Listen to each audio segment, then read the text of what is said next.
Everyone, welcome back to Home tutor.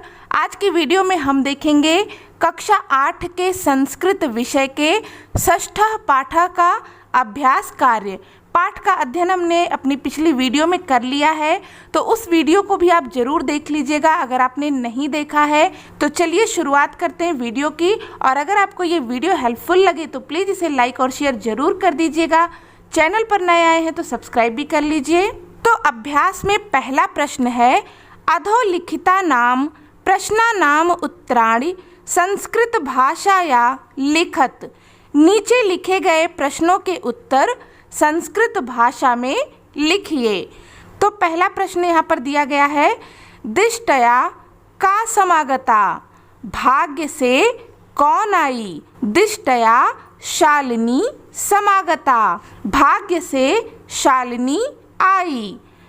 अगला है, राकेशस्य कार्यालय का निश्चिता। राकेश के कार्यालय में यानी कि ऑफिस में क्या निश्चित हुआ। उत्तर है, राकेशस्य कार्यालय एका महत्वपूर्ण गोष्ठी निश्चिता। राकेश के कार्यालय में एक महत्वपूर्ण सभा निश्चित हुई। राकेशः शालिनीं कुत्र गंतुम कथयति। राकेश ने शालिनी से कहाँ जाने को कहा। उत्तर हो जाएगा, राकेशः शालिनीं मालया सह चिकित्सिकां प्रति गंतुम कथयति।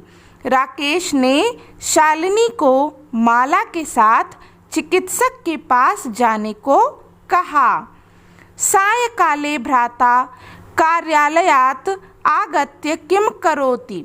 शाम को भाई ऑफिस से आकर क्या करता है। उत्तर है, सायंकाले भ्राता कार्यालयात् आगत्य हस्तपादादिकं प्रक्षाल्य वस्त्राणि च परिवर्त्य पूजागृहं गत्वा दीपं प्रज्वालयति भवानी स्तुतिं च अपि करोति। सायंकाल को भाई ऑफिस से आकर हाथ पैर आदि धोकर और वस्त्रों को बदलकर पूजा घर में जाकर दीप जलाता है और देवी की स्तुति करता है। अगला प्रश्न है, राकेशः कस्याः तिरस्कारं करोति। राकेश किसका तिरस्कार करता है। उत्तर हो जाएगा, राकेशः सृष्टे उत्पादिन्या शक्त्याः तिरस्कारं करोति। राकेश सृष्टि को उत्पन्न करने वाली शक्ति का तिरस्कार करता है। शालिनी भ्रातरं काम प्रतिज्ञां कर्तुं कथयति। शालिनी भाई को क्या प्रतिज्ञा करने को कहती है। शालिनी भ्रातरं कन्यायाः रक्षणे तस्याः पाठने च दत्तचित्त स्थास्यसि इति प्रतिज्ञां कर्तुं कथयति। शालिनी भाई को लड़कियों की रक्षा करने और उन्हें पढ़ाने के लिए दृढ़ होने की प्रतिज्ञा लेने के लिए कहती है। यत्र नार्यः न पूज्यन्ते तत्र किं भवति। जहाँ पर नारियों की पूजा नहीं होती वहाँ क्या होता है। उत्तर है, यत्र नार्यः न पूज्यन्ते तत्र सर्वाः क्रियाः अफलाः भवन्ति। जहाँ पर नारियों की पूजा नहीं होती वहाँ सभी कार्य असफल होते हैं।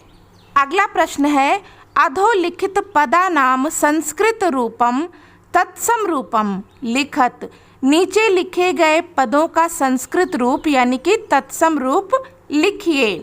तो यहाँ पर हमें कुछ पद यानी कि शब्द दिए गए हैं, ये हिंदी में दिए गए हैं। इनका हमें तत्सम रूप यानी कि संस्कृत रूप लिखना है। जैसे कि पहला यहाँ पर है कोख, तो इसका संस्कृत रूप हो जाएगा कुक्षि। साथ सह, गोद क्रोडम, भाई भ्राता कुआं कूपः, दूध दुग्धम। प्रश्न संख्या 3 है, उदाहरणम अनुसृत्य कोष्ठक प्रदत्तेषु पदेषु तृतीया विभक्तिं प्रयुज्य रिक्त स्थानानि पूरयत। उदाहरण के अनुसार कोष्ठक में दिए गए पदों में तृतीया विभक्ति का प्रयोग करके रिक्त स्थान पूरा करें। तो यहाँ पर हमें कुछ वाक्य दिए गए हैं जो कि अपूर्ण है। इन्हें पूरा करने के लिए कोष्ठक में कुछ पद दिए गए हैं। इन पदों में हमें तृतीया विभक्ति लगाना है और इन वाक्यों को पूरा करना है। जैसे कि यहाँ पर एक उदाहरण दिया गया है, मात्रा सह पुत्री गच्छति, माता के साथ बेटी जाती है। कोष्ठक में दिया गया था मातृ शब्द और इसका तृतीया विभक्ति बनाएंगे तो हो जाएगा मात्रा। इसी प्रकार से यहाँ पर है विना विद्या न लभ्यते। कोष्ठक में पद दिया गया है परिश्रम। परिश्रम का जब तृतीया विभक्ति बनाएंगे, इसका प्रयोग करेंगे तृतीया विभक्ति में, तो ये हो जाएगा परिश्रमेण। परिश्रम के बिना विद्या नहीं मिलती है। अगला है छात्रः लिखति, छात्र लिखता है। किससे लिखता है? कोष्ठक में दिया गया है लेखनी। लेखनी यानी कि कलम। तो इसका तृतीया विभक्ति बनाएंगे तो यहाँ पर हो जाएगा लेखन्या, क्योंकि ये स्त्रीलिंग शब्द है। छात्रः लेखन्या लिखति, छात्र कलम से लिखता है। अगला है सूरदासः अंधः आसीत्। कोष्ठक में दिया गया है नेत्र, इसमें लगाएंगे तृतीया विभक्ति तो हो जाएगा नेत्राभ्याम। सूरदासः नेत्राभ्याम अंधः आसीत्, सूरदास आँखों से अंधा था। अगला है सह साकम समयम यापयति। कोष्ठक में दिया गया है मित्र, तृतीय विभक्ति लगाएंगे तो पद हो जाएगा मित्रेण। सह मित्रेण साकम समयम यापयति, वह मित्र के साथ समय व्यतीत करता है। अगला प्रश्न है का स्तंभे विशेषण पदम दत्तम, खा स्तंभे च विशेष्य पदम तयोर्मेलनम कुरुत। स्तंभ का में विशेषण पद दिए गए हैं और स्तंभ खा में विशेष्य पद, इनका हमें मेल कराना है। जैसे कि पहला यहाँ पर है स्वस्था, स्वस्था यानी कि स्वस्थ, तो इसके साथ में विशेष्य पद हो जाएगा मनोदशा। इन दोनों को मिलाएंगे, स्वस्था मनोदशा यानी कि स्वस्थ मन की दशा। फिर है महत्वपूर्ण, तो इसके साथ में हो जाएगा गोष्ठी। फिर है जघन्यम, जघन्यम यानी कि बहुत बुरा, तो इसके साथ में हो जाएगा कृत्यम यानी कि कार्य, बहुत बुरा कार्य। क्रीडंती यानी कि खेलती हुई, इसके साथ में हो जाएगा पुत्री, खेलती हुई पुत्री। कुत्सिता यानी कि बुरा, इसके साथ में हो जाएगा वृत्ति यानी कि विचार, बुरा विचार। तो इस प्रकार से यहाँ पर इनका मेल हम कराएंगे। प्रश्न संख्या 5 है अधोलिखिता नाम पदा नाम विलोम पदम पाठात चित्वा लिखत। नीचे लिखे गए पदों का विलोम पद पाठ से चुनकर लिखिए। तो यहाँ पर हमें कुछ पद दिए गए हैं, इनका विलोम शब्द हमें लिखना है। इनके विलोम शब्द आपके पाठ में भी मिल जाएंगे। जैसे कि पहला शब्द है श्वः, श्वः यानी कि आने वाला कल, तो इसका विलोम पद हो जाएगा ह्यः यानी कि बीता हुआ कल। फिर है प्रसन्ना, प्रसन्ना यानी कि प्रसन्न, तो इसका विलोम पद हो जाएगा चिंतिता यानी कि चिंतित। वरिष्ठा, वरिष्ठा यानी कि बड़ी, विलोम पद होगा कनिष्ठा यानी कि छोटी। फिर है प्रशंसितम यानी कि प्रशंसित, प्रशंसा करने योग्य, तो इसका विलोम हो जाएगा गर्हितम यानी कि निंदित या निंदनीय। फिर है प्रकाशः, प्रकाशः यानी कि प्रकाश, विलोम शब्द हो जाएगा अंधकारः। फिर है सफलाः यानी कि सफल, विलोम शब्द हो जाएगा अफलाः यानी कि असफल। फिर है निरर्थकः यानी कि निरर्थक, विलोम शब्द होगा सार्थकः यानी कि सार्थक। अगला प्रश्न है रेखांकित पदम आधृत्य प्रश्न निर्माणम कुरुत। रेखांकित पदों के आधार पर प्रश्न का निर्माण करें। तो यहाँ पर हमें कुछ वाक्य दिए गए हैं और इनमें कुछ पदों को रेखांकित किया गया है। इनके आधार पे हमें प्रश्न का निर्माण करना है।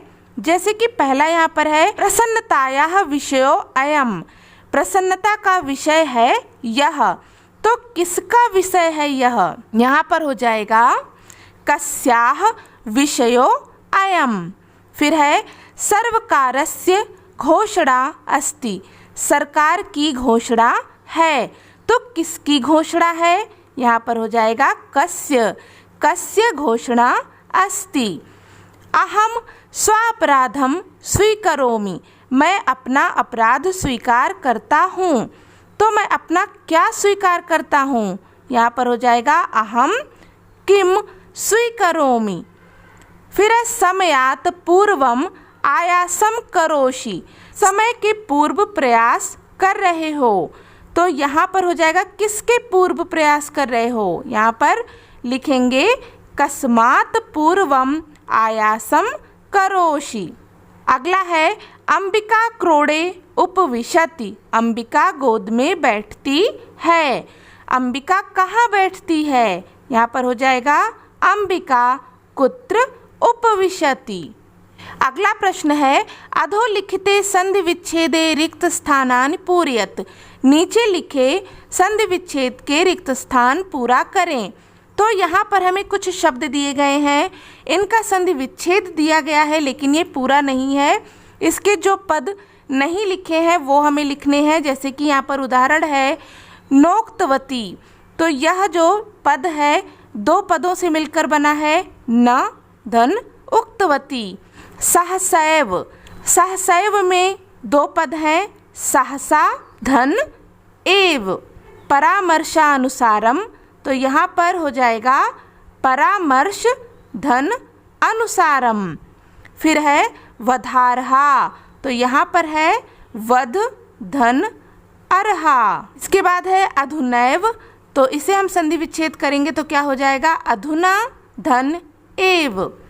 प्रवृत्तो अपि, इसका संधि विच्छेद होगा प्रवृत्तः धन अपि। तो इस प्रकार से हमने यहाँ पर इस पाठ का अभ्यास कार्य पूरा कर लिया है। इससे संबंधित आपको कोई भी डाउट है तो आप कमेंट करके पूछ सकते हैं। और अगर आपको ये वीडियो अच्छी लगी हो तो प्लीज़ इसे लाइक कर दीजिए और अपने दोस्तों के साथ में शेयर करना ना भूलिएगा। और चैनल पर नए आए हैं तो सब्सक्राइब भी कर लें। मिलते हैं नेक्स्ट वीडियो में, तब तक के लिए take care and bye bye.